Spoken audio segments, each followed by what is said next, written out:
Қоғамдық тәртіпті қадағалайтын сақшылардың тәртібіне көңіл толамақ. Қылмыс атаулымен күресіп, жауапкершіліктің ауыр жүгін арқалаған полиция қызметкері қандай болу керек? Алматы облыстық ішкі істер департаменті жас қызметкерлер мен тәлімгерлердің кездесуін өткізіп, осы сұрақтарға жауап іздеді. Өткен жылдан бері полиция қызметіне алу талаптар күшейіп, іріктеу бірнеше кезеңге бөлінген еді.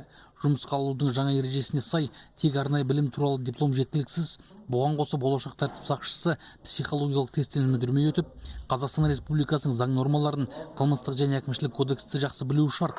2015 жылы осындай қатаң талаптардан сүрінбей өткен 105 адам Алматы облысы бойынша полиция қызметінің қатарын толықтырды. Шынын айтсам, мен осы жасым 30-ға келсе де көп жерде жұмыс істедім, бірақ ішкі істер органында жұмысқа тұру деген өте қиын екеніне көзім жетті. Талай тексерістен өттік. Бұл қызметте деген өз жұмысыңа тиянақты болуыңды, сонан кейін ұқыпты болуыңды, сонан кейін ең бастысы сыпайы, сонан кейін не істесең де ойланып істеу керек екеніне көзім жетті. Тәртіп сақшысы жан-жақты болу керек. Ең бірінші талап біліктілік пен сыпайылық. Бірақ бұл талапқа барлық сай емес. Ал кейбір тіпті оспадар әрекеттер жасап, қарапайым жұртпен дөрекі сөйлеуді әдетке айналдырған. Бұл қоғамдық тәртіпті қадағалайтын жанға жатқылық дейді полиция ардагерлері.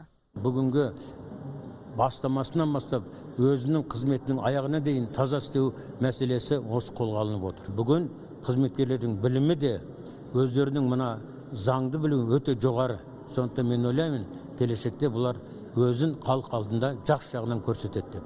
Кездесуде тәлімгерлер жас буынға өз жұмыс тәжірибесінде кәсіби ойлармен бөлісті. Қызмет бабында қылмыс, ұрлық-зорлық, алдау мен арбау оқиғалары көп кездеседі.